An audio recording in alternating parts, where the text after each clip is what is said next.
I'll just follow it back. Dude, big spider right your finger, like.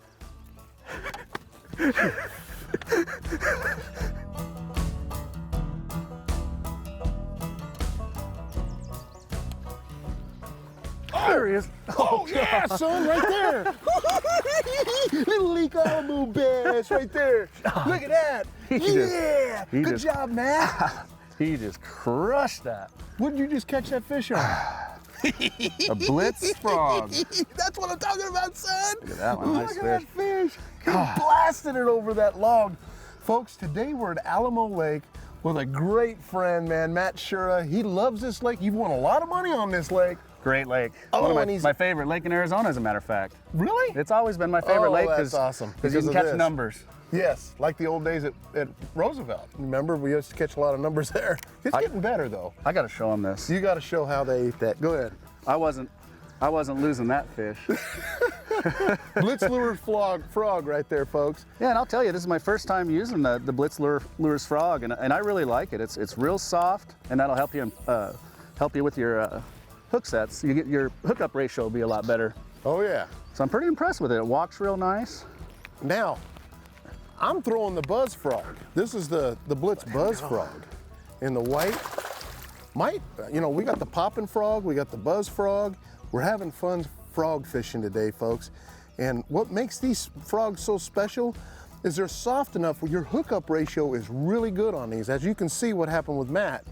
I mean, these things, the hookup ratio is really good. They're a good soft plastic on top, but they're firm enough to keep the hooks out of stuff. It's a good frog, really good frog. And I had to put mine back together. That fish ate it so well. But yeah, it's just a traditional frog. This isn't the popping frog, but I actually need to trim the tails a little bit. I like to trim the tails and it'll walk a little better, so if you shorten those tails. But the cool thing about this frog and the way I'm fishing it is right here. This frog, when you cast it out, the real short little twitches, just like that. Short little twitches will make it walk back and forth, just like that. They can't stand that. You know, they always say, Matt, that if it's dark out, throw a black. And when it's light out, throw that white.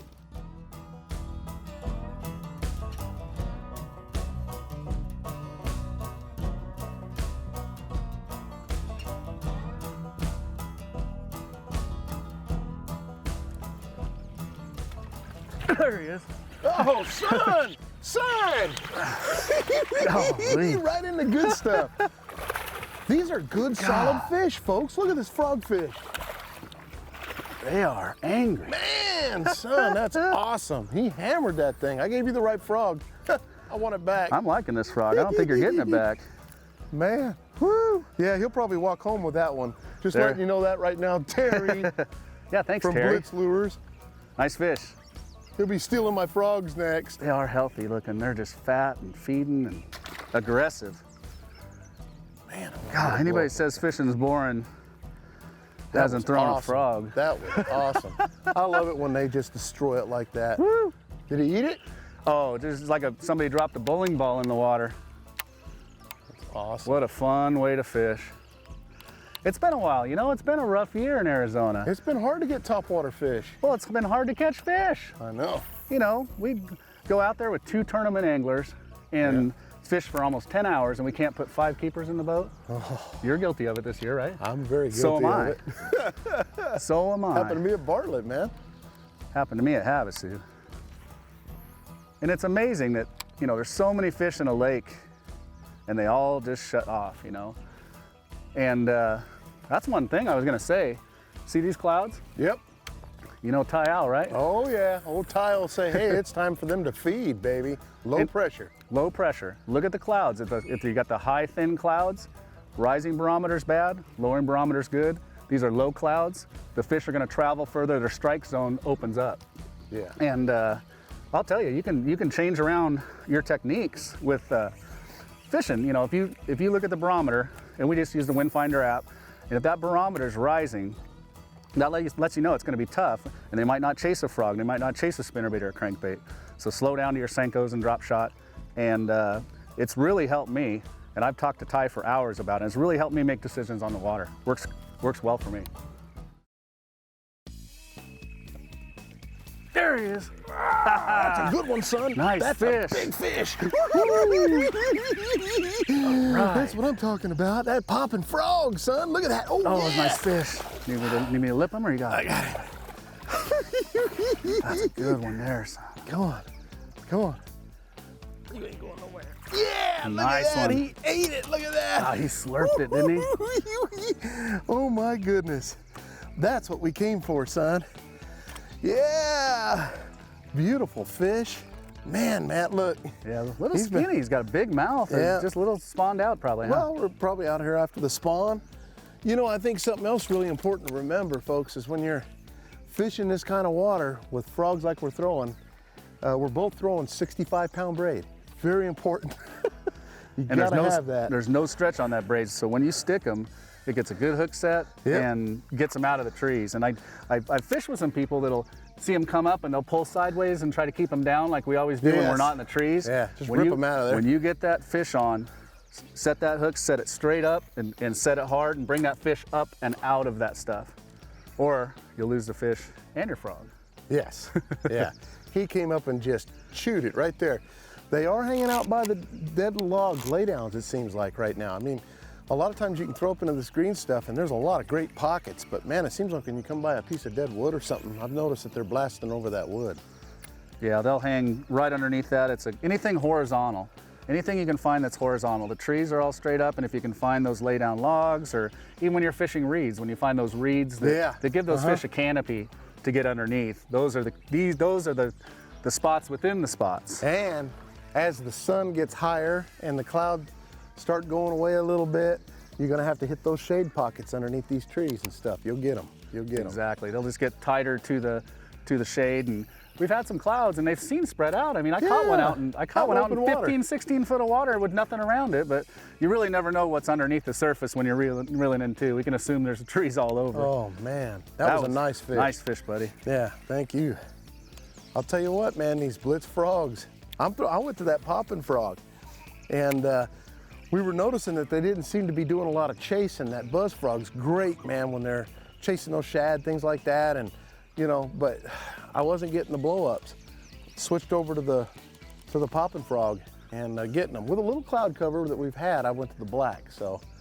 And that's one thing with those buzz frogs that you're throwing. You kind of need some open water to make it buzz and all that. So when you're fishing real tight, where there's a lot of trash and you can't really work that buzz frog as well. So you can use a frog that you can pause and walk and that kind of thing. Makes a big difference. Makes a huge difference.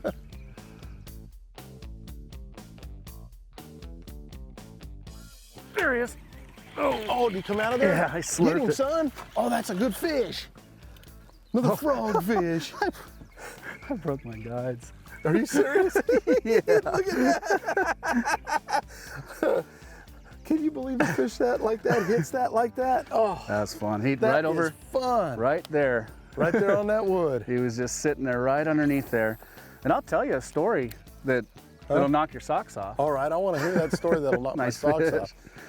You know that. Son. We were out at Roosevelt flipping, and we weren't catching them really that well, and flipping, and these carp fishermen. Have you seen those the archery carp? They're sitting way up here, with the decks on their boats. I went by them, and he goes, "Golly, we're looking for carp. Have you seen any carp?" And I'm like, "No." And he goes, "Because all we can see is these stupid bass just sitting right under these logs." So I set my flipping rod down, picked up my frog rod, and we whaled on it. Oh. We won the tournament. Oh, that's awesome, I'm like, brother. thank you, carp fishermen. If you're watching, we sure appreciate that.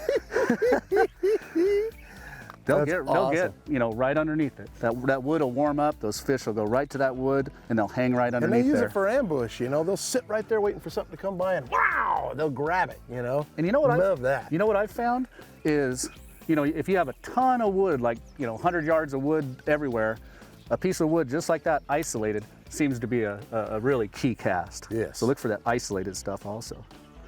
I think I'm liking this frog. You think you're getting used to it now? I think I like it. That's a cool frog, man. Blitz. Blitz lures.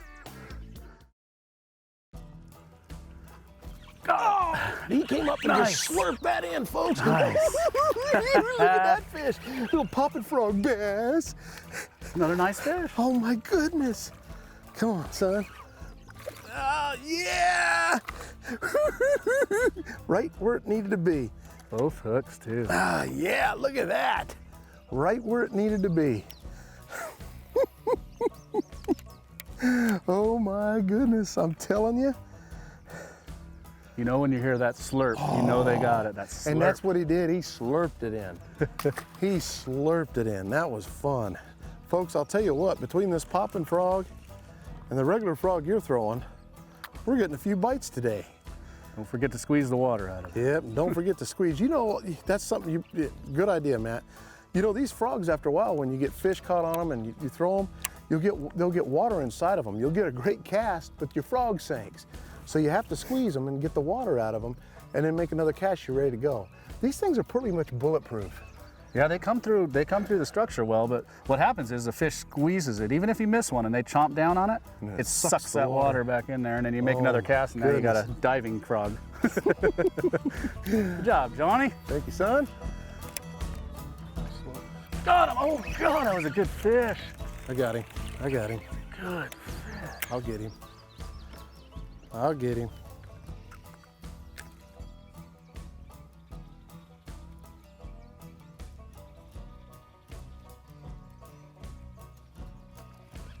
Nice. That was cool. I'm like, that switched colors and we saw that fish boil right there. And I'm like, I missed him the first time. Oh, that is fun. That is so cool. Oh, Matt. Look at that. Got a big old scab on its head. Oh, man, look at that. He's been through war. Oh, I'm gonna need pliers on this dude. Man, that was fun. Right in that bush. I just saw him blurp up right there. Probably chasing shad or something in there. There's some hunting involved in fishing too. We're listening. We hear splashes, and was that a duck? Was that not a duck? Was that a fish? You know, there's some coming up on some shad. No, you don't. No, you don't. No, no, you don't. No, you don't. No, you don't. Come on. There you go, folks. Oh my goodness. He was an aggressive fish even in the boat. Man, I'm telling you. They're mean here. They're mean. These Florida strain, they're aggressive fish. I went to that frog color, and I don't know if it really made a difference. I think you could have thrown your frog in there. He just blooped right there. That's one thing to understand about fishing, period. One thing to understand is you gotta be aware of your surroundings. Always be watching for anything that comes up. And you'll see them. They'll go after the dragonflies, you'll see them getting the shad. Don't overlook that stuff. Get it in real quick and get it out there. And the key is being quick. Yeah. You know, that fish swirled and you were on it in 2 seconds. And Yes. I've been with guide clients. Like, cast, it's right there. The fish is just like, give me something, give me something, and it lands 10 feet away. And I'm just like, oh. I took a rod out of a guy's hand, fished it up there, handed it to him, and he caught one. I'll tell you what, the fishing is crazy, but man, you gotta take advantage of your opportunities. And because they don't come around all the time, but when they do, take advantage of it.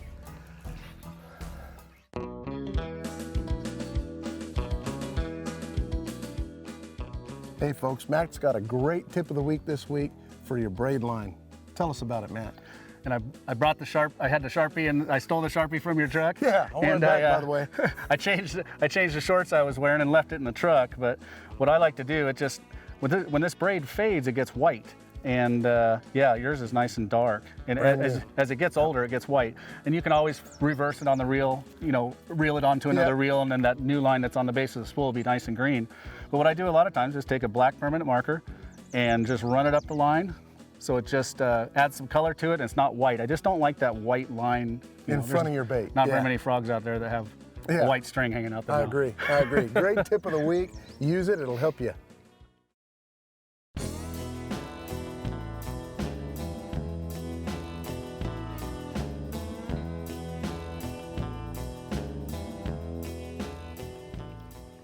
It's your turn, Matty. There he is. Oh, okay, yeah, my turn. It's your turn. Oh, shoot, heads up. Oh, catch and release, folks. Actually, I didn't see nothing.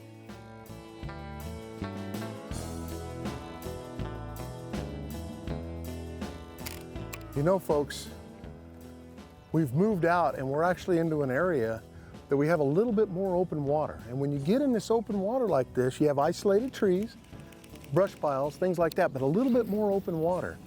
Great time to try that buzz frog. You know, we've been in tight to cover a little while today. Figured we'd come out here into this stuff a little bit, but you know, pulling this buzz frog out a lot of times where you just throw it out there and reel it in, and it gets that bloop, bloop, bloop, bloop, bloop, bloop. It's a real great sound. A lot of times they'll just come up and smash it like a buzz bait. Throwing it out there, keeping your rod tip down and just bringing it in like so. A lot of times just bringing it by the wood or bringing it by the tree, they'll just come up and crush it. And I can add that a regular buzz bait, you know, the metal buzz bait makes a lot of noise. They have the clackers on them sometimes. This is a real subtle bait that's a lot more quiet, and it's a lot of times better for clear water and real flat water, that kind of thing. It's a lot less, you can work it the same way as a buzz bait, but where you just keep it moving, but it's a lot more subtle. And it comes over the top of this stuff great. Yes, it does.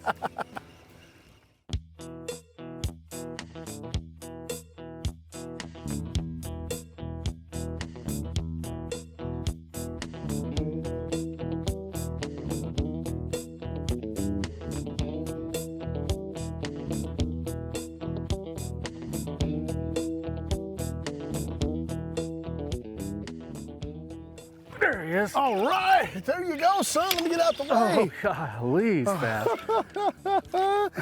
All right. Not very big, but Hey, it's still a a fish, buddy. Still a fish around that green tree up by the bank. Man, Matt, Look, awesome. I barely had him hooked, and we noticed the bites just getting progressively worse, and they were eating it real deep and early, and now I just barely have that hooked on the side. Barely got him. Little skinny guy, but it's a fish. Hey, it's a fish. Great day today. You know, I think we should talk a little bit about, you know, I'm using the Taipan frog rod, and it's an awesome rod. It's got the perfect bend to it, everything. And you got to get yourself a good frog rod to do this, because if you're using a real limber rod, you're not going to get the hook in, and you're not going to be able to walk the bait right either, right? Right. These are large diameter hooks, and you need to have that backbone to penetrate. And I'll tell you, I've had one of these stuck in my finger. Mike Brillhart can tell you. We spent an hour getting it out, and it's a rough deal. But yeah, I'm using a swim bait rod that Johnny let me borrow, because my frog rod, my frog rod blew up. The guides came on, popped out of it. This is some heavy stuff we're fishing, you know. Exactly. And we came to a bank, a different area. We got out of the trees, but you have to have a tough rod, and those Taipans are strong, and that's the good part. And the thing is it's not like the bite's been like one after another, but it's still exciting, and there's times it is one after another. And it's just a matter of timing a lot of times. But we've had a great day on the show today. I appreciate you coming on, buddy. A lot of fun. I appreciate it. Thanks so much for having me. Oh, I've had a great day. Folks, join us next week on Fishing with Johnny Johnson. We had a great day at Alamo. Get out here and try it out. And don't hit too many of Matt's spots, because he's probably got a tournament coming. Thanks for joining us on the show. We'll see you next week. Now, see, that's what I'm talking about, folks.